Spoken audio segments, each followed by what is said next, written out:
सही बात पूछो तो सारी साधना केवल देह भाव को मिटाने के लिए है। देह भाव मिट्टी, जो भाव करो वही आनंद में डूबो। चाहे आत्मस्वरूप ब्रह्म भाव करो, चाहे भगवत भाव करके सखा सखी गोपी गोपा जो चाहो भाव कर लो। क्योंकि आत्मस्वरूप कैसा भाव करो जैसा।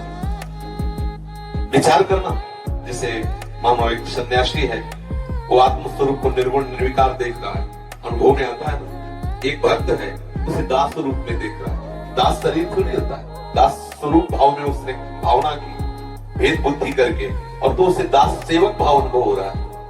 जो जैसे भावना करता है आत्मस्वरूप, जैसे अभी हम देह भाव में हैं, तो हमें यही तो लग रहा है मैं यही, तो आत्मस्वरूप भावना हम देह भाव में कर लिए ना। अब इसे हटाइए, आप जो भाव कीजिए। अंतिम समय यदि मृग का चिंतन करते हैं तो आत्मस्वरूप मृग स्वरूप में प्रकाशित हो जाता है। भरत जी को देखो, अंतिम समय में स्त्री का चिंतन करते हैं तो पुरंजन अगला जन्म स्त्री का। आत्मस्वरूप कैसा भाव करो जैसा, कोई भाव न करो तो मुक्त हो गए। समझ गए? कोई भाव नहीं, मुक्त हो गए। अगर भाव कर रहे हो तो किस कोटि का कर रहे हो? जो कर रहे हो उसी का फल है।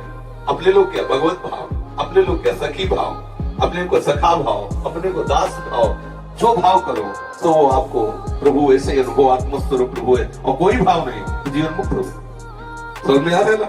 आत्मस्वरूप कैसा भाव करो जैसा, और कोई भाव न करो तो इसे कहते हैं निराकार और निर्विकार चिदानंद में। बिल्कुल सब सिद्धांत सत्य है, पर अपने भाव को पहले शरीर भाव से हटाना होगा। जब तक शरीर भाव है तब तक विषय भाव है, कोई भगवत भाव नहीं, कोई ज्ञान भाव नहीं, कोई योग भाव नहीं। योग में भी चित्तवृत्ति का निरोध करके विषयों से हटाकर आप परमात्मा स्वरूप प्रभु में लगाया जाता है। ज्ञानी जन देह भाव का नाश करके अपने स्वरूप में स्थित हो जाते हैं। भक्त जन देह भाव का नाश कर भगवत स्वरूप में, जिसे आत्मा कहते हैं ज्ञानी जन, भक्त जन उसे भगवान कहते हैं, योगी जन उसे परमात्मा कहते हैं। है तो वही एक तत्व। समझ रहे? देह भाव हटाना, तुम पुरुष न थे, न हो, न रहोगे। ये पोशाक पुरुष के धारण करने से कोई पुरुष नहीं हो जाता, पर ये भाव मिटना बड़ा कठिन है, इसीलिए साधन में लगाया जाता है। अगर भाव अभी समझ में आ जाए तो अब भी आत्मा का कोई बंधन नहीं है। इसीलिए मोक्ष भी झूठा और बंधन भी झूठा।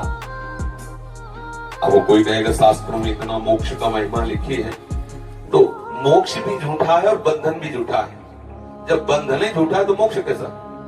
किसका? सहज स्वरूप मुक्त आत्मा का कभी बंधन हुआ ही नहीं, तो झूठा ही तो है मोक्ष। बताओ कभी आत्मा का बंधन हुआ क्या? कभी आत्मा का त्रिकाल में कहीं बंधन शास्त्र में लिखा हो तो मैं बताओ। तुमने माना, तुम्हारी मान्यता ही बंधन है, तुम्हारी मान्यता ही मोक्ष है। तब के वो मान्यता जितनी जल्दी तुम बंधन से हटा पाओ उतनी जल्दी मोक्ष को प्राप्त होते हैं। यही मोक्ष है।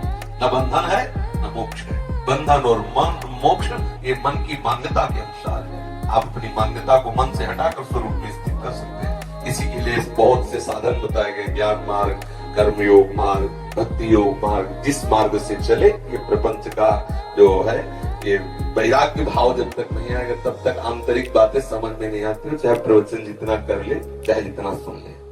नायमात्मा प्रवचन लभ्या, चाहे जितना प्रवचन कर ले लेकिन आत्म तत्व का बोध नहीं होता। चाहे जितना प्रवचन सुन ले, चाहे जितना बुद्धि बलवान हो, आत्म तत्व जब वर्ण करे तब होगा। हमारा लक्ष्य दृढ़ हो जाए और साफ बाहरी।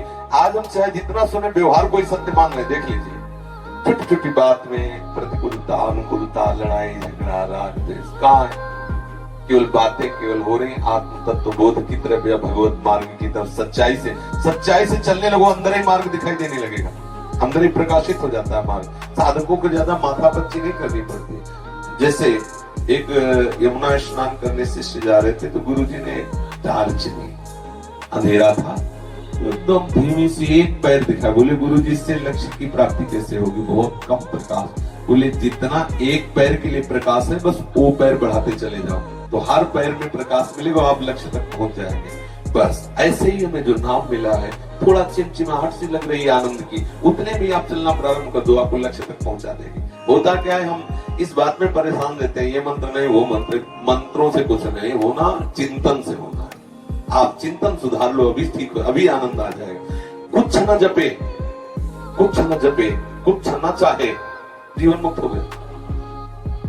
ये जितना चाहे संन्यास मार्ग हो चाहे भक्ति मार्ग हो, ये जो नाना प्रकार के भागवतिक बातें हैं, ये विषय चिंतन मिटाने के लिए है। एक स्थिति ऐसी आती है, पूर्ण कृतकृत्यता का अनुभव होता है, वो जप वाला भी नहीं रहता।